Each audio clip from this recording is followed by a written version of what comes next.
ఎంజీరావు గారు, north Korea అధ్యక్షుడు Kim John ఉన్కి ఎక్కువ ఇంపార్టెన్స్ ఇస్తున్నట్టుగా కనిపిస్తోంది ఈ విక్టరీ డే పెరేడ్లో. ఎందుకు? పుతిన్కి జిన్పింగ్కి మధ్యలో ఆ పక్కనే కూర్చుని ఉన్నారు కిమ్ జాన్ ఉన్. ఇది చాలా లోతైన ద్వైపాక్షికంగా మిలిటరీ పరంగా మనం చూడవలసి వస్తే ఈ రోజు నార్త్ కొరియాని ఏమంటారంటే ఒక సెక్లూడెడ్ నేషన్ అంటారు, ఐసోలేటెడ్ నేషన్ అంటారు. అది నార్త్ కొరియా అధ్యక్షుడు. నార్త్ కొరియా ఎలా ఉంటుందంటే చాలా దారుణమైన కంట్రీ, ప్రపంచం నుంచి వెలివేయబడిన కంట్రీ అనమాట. ఒక రకంగా ఈ కంట్రీకి ఎందుకు సిగ్నిఫికెన్స్ ఇస్తున్నారనేది చాలా ప్రధానమైన విషయం అండి. ఎందుకంటే విక్టరీ డే పీరియడ్లో 26 దేశాధినేతలు పాల్గొంటే ఈ చైనా అధ్యక్షుడు జీ జిన్పింగ్ తనతో పాటు స్టేజ్లో ఈ పక్కన కూర్చోబెట్టుకున్నది ఎవరినండి? ఒక పక్కన నార్త్ కొరియా ఉత్తర కొరియా అధ్యక్షుడు కిమ్ జాంగ్ ఉన్, రెండో పక్కన వ్లాడిమిర్ పుతిన్. అంటే వ్లాడిమిర్ పుతిన్కి ఇచ్చినంత సిగ్నిఫికెన్స్ ఈ కిమ్ జాంగ్ ఉన్కి ఇస్తున్నారు. ఎందుకు అంటే చాలా ప్రధానమైన విషయం ఉందండి. ఎందుకంటే నార్త్ కొరియా అమెరికాని తడగొట్టి నిలబడుతుంది, అది మనం గుర్తుపెట్టుకోవాలి. నాటో దేశాలను తొడగొట్టి నిలబడి అక్కడ రష్యాకి ఫోర్సెస్ని కూడా పంపింది. ఉక్రెయిన్ యుద్ధంలో రష్యాకి హెల్ప్గా కొన్ని థౌజండ్స్ ఆఫ్ ఫోర్సెస్ని పంపడం జరిగింది. అంటే మామూలు సాహసం కాదనమాట.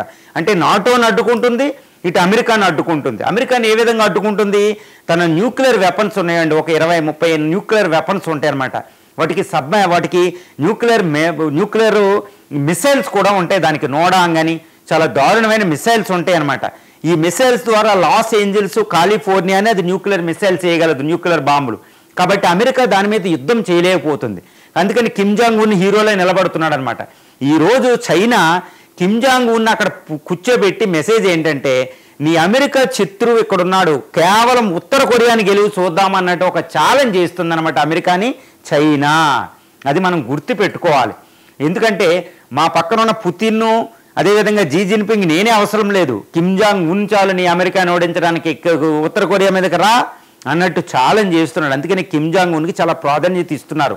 కిమ్ జాంగ్ ఉన్ దగ్గర 1.3 మిలియన్ అంటే 13 లక్షల ఫోర్స్ ఉన్నాయి, న్యూక్లియర్ వెపన్స్ ఉన్నాయి. అమెరికాని ఢీ కొట్టగలిగే శక్తిని కూడా ఉత్తర కొరియా సంపాదించుకుంది. అమెరికాని ఓడించలేదు, కానీ అమెరికాని నాశనం చేసే శక్తి సంపాదించుకుంది. కాబట్టి అమెరికా ఉత్తర కొరియా మీద అటాక్ చేయలేదు. కాబట్టి ఉత్తర కొరియాకి అత్యంత ప్రాధాన్యత అక్కడ ఇవ్వడం జరిగింది. ఎందుకంటే ఉత్తర కొరియా చాలా హెల్ప్ ఉంది. ఒకవేళ చైనా అమెరికాతో డైరెక్ట్ వార్ చేయకూడదనుకుంటే, రష్యా కూడా అమెరికాతో డైరెక్ట్ వార్లో ఇన్వాల్వ్ అవ్వకూడదనుకుంటే ఈ పక్కనున్న ఉత్తర కొరియాని అమెరికా మీదకు ఉసుగొలుపుతారు. కాబట్టి ఉత్తర కొరియాని మధ్యలో పెట్టుకుని వాళ్ళు ఆట ఆడుతున్నాడు అనమాట. చాలా దౌత్యపరంగా మిలిటరీ చాలా లోతైన మిలిటరీ వ్యూహంతో ఈరోజు కిమ్ జాంగ్ ఉన్ అక్కడ కూర్చోబెట్టడం జరిగింది. మనం అది చాలా జాగ్రత్తగా చూడాలి. కిమ్ జాంగ్ ఉన్ ఇది సింహస్వప్నం అనమాట చైనాకి, ఇది అమెరికాకి అనమాట. ఆ విధంగా కిమ్ జాంగ్ ఉన్కి అత్యధిక ప్రాధాన్యత అక్కడ ఇవ్వడం అంటే అది సామాన్యమైన విషయం కాదు. పాకిస్తాన్ ఉంది, ఇవ్వచ్చు, ఇంకా చాలా దేశాలు ఉన్నాయి, అక్కడ కూడా స్టేజ్ మీద లేరు.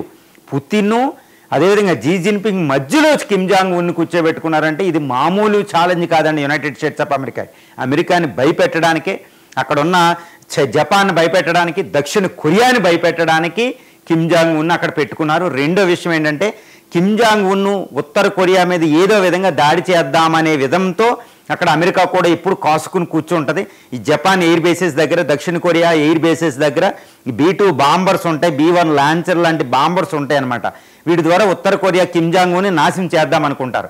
ఇలాంటిది ఏదైనా జరిగితే, కిమ్ జాంగ్ ఉన్కి ఏదైనా అవుతే మేము ఊరుకోమని పుతిన్, ఇక్కడ జీ జిన్పింగ్ మెసేజ్ ఇస్తున్నారు. ఇక్కడ ఇంకోటి కూడా చూడాలి.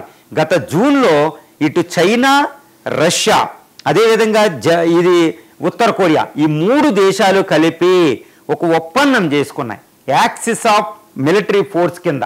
ఇది చాలా వార్నింగ్ అనమాట ఎవరికి? అమెరికాకి. 3వ ప్రపంచ యుద్ధం వస్తే మేము 3 దేశాలు కలిసికట్టుగా పోరాడతామని. ఇది ఒక రకంగా 2వ ప్రపంచ యుద్ధాన్ని లోతుగా అవగాహన ఉన్న వాళ్ళకు ఒక విధంగా అర్థమవుద్ది అనమాట. 2వ ప్రపంచ యుద్ధం ముందు హిట్లరు, ఇటలీ అధ్యక్షుడు ముస్సోలిని, జపాన్ అప్పట్లో, ఈ 3 దేశాలు ఒప్పందంతో మనం పోల్చవచ్చు. అంటే 3వ ప్రపంచ యుద్ధానికి ప్రాతిపదిక ఈ ఉత్తర కొరియా కిమ్ జాంగ్ అక్కడ కూర్చోబెట్టుకుంటుంటే మనకు అర్థమవుతుందండి.